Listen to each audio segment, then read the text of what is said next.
Okay, guys, well, Omokri went to the Honest Bunch and he was asked a lot of questions, but I'm more concerned about this particular one where he was asked about the performance of Tinubu, if the Tinubu's administration is working. He said some things which I completely disagree with and some things which are just somewhat okay.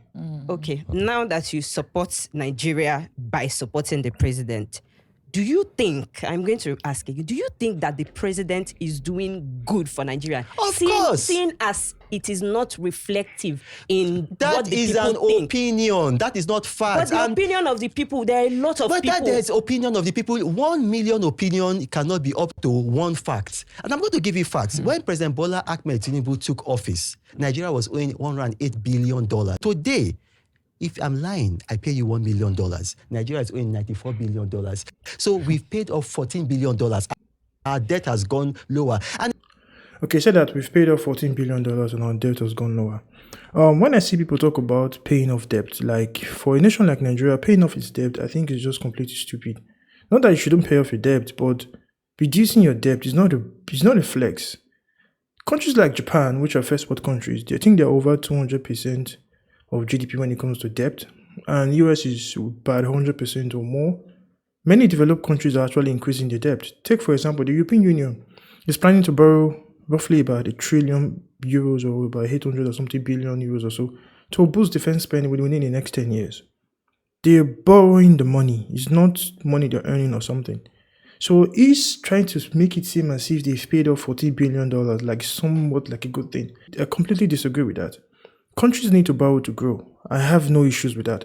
But the issue with Nigeria is that the money they borrow ends up being embezzled by Reno and his political friends. In Nigeria today, in most states, in fact, I can say in the entirety of Nigeria today, you cannot pick up the phone and dial 911 and have the option to pick between fire, ambulance, or police. Today, our police officers are still lumped in patrol vans. Even the most corrupt and the most horrifying regimes, talking about North Korea, for example, they do have at least one amazing hospital that looks after the president. If we had spent just $1 billion in turning the central or the main hospital in Abuja to a world-class medical center, whereby the president would not have to subject himself to the doctors of foreign countries. If the president of France wants the entire health picture of Tinubu, all he has to make is assume just one call, and that's it. If he wants the health profile of Tinubu, if he's sick, if he's dying, if he's in good health, all he has to do is make a single call because the doctors in France are the ones looking after his health. He's bragging about paying off $14 billion. I'm like, we're paying off $14 billion where we have horrible infrastructure, terrible roads. My dad traveled from Edo State to Port Harcourt. They had to go through the eastern route because East West Road was completely shite. So you're bragging of paying off $40 billion while our infrastructure are crumbling, our hospitals are in total disrepair. And it's not just the federal government. The states, their debts have reduced. Most states, not all states, I think about 78% of the states, their debts have reduced. Why? Because by removing fuel subsidy, there is now more funds to be shared in the federation account. And so people now, the states, have you ever heard, are you now hearing of states not paying salaries anymore? They are paying salaries. Why? Because Bola Tinubu has increased their allocation by 200%, some by 300%. Some by 300%, but at least by 200, by double. And it's not just that. A lot of people like Peter Obi. Okay, he said something about increasing their allocation by 200%. Okay, if he said that he's increased allocation by 200%, what has been the inflation from that period till now? We all know that the policies introduced by Tinubu caused an unprecedented amount of inflation in Nigeria, and which the federal government actually said that the cost of building roads have more than doubled. So if he's saying that allocations for the state have grown 200%, isn't the positive cancelling out the negative or vice versa? Yes, they might make more money, but they have to spend a lot more money on capital projects. I believe if you actually do the plus and minus, they might actually end up doing less with more money than they were doing previously. So saying that allocation has grown 200% is purposely omitting the fact that, okay, allocation has grown 200%. What about the cost of projects? Will 1 billion naira in the year 2020 do the same thing that 1 billion naira would do in 2025? The answer is no. It's a lot less than that. But bringing up that point and not saying the obvious fact is just being disingenuous and trying to, be economical with the truth. I mean, very unintelligently, he was telling Nigerians that when dollar was 216 naira, you protested. But now that is 1,500 naira, you're not protesting. I mean, that Peter Obi shows that he is a trader, not a leader. Dollar was never 216 naira. It was never 155 naira. It was never 145 naira. That is not what the price was. It was subsidized. Go back and fact check me. That was why it was that at that price. The federal government was spending $1.5 billion every month to subsidize the naira at that particular level. Okay, talking about subsidizing currency is not something that was only done by the previous administrations in Nigeria. It's done by many countries in the world. Japan spent, I think, billions of dollars to stabilize the yen because they did not want to allow market forces dictate the value of the yen, because that could literally blow a hole in their economy the way Tinubu's policy did Nigeria. So saying that dollar was subsidized, yes, it is true. But we had a black market. The black market basically gave us a true picture of what the actual value of the naira was.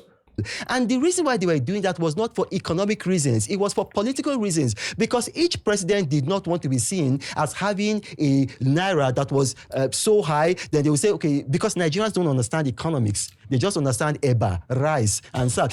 They were not doing it for economic reasons. They were doing it for political reasons. Bola Tinubu was brave enough to say, I don't care what people say about me. This is wrong. Because don't forget, the money that we're using to subsidize the naira was not money that we had. We were borrowing it. That's why, what's his name? Emefiele is in jail today.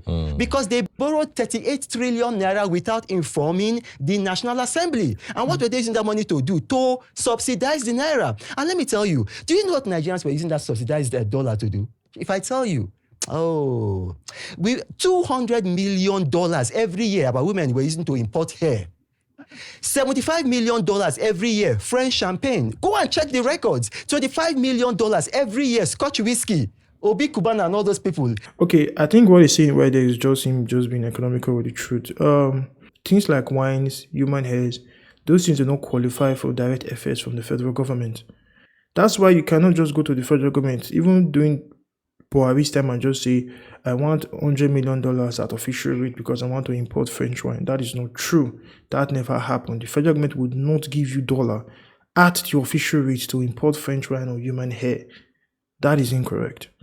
That is what we are using the money for. If we are using the money, for transfer of technology, heavy equipment for Innoson, for Nord to build vehicles, okay, then it can make sense to do it. But we were frittering away this money. Bola Tinubu took the right decisions. Look, Nigeria is not an oil-rich country. We are an oil-poor country. We are an oil-poor country. Ghana, in terms of per capita wealth from oil, Ghana is wealthier than us. Listen to this now.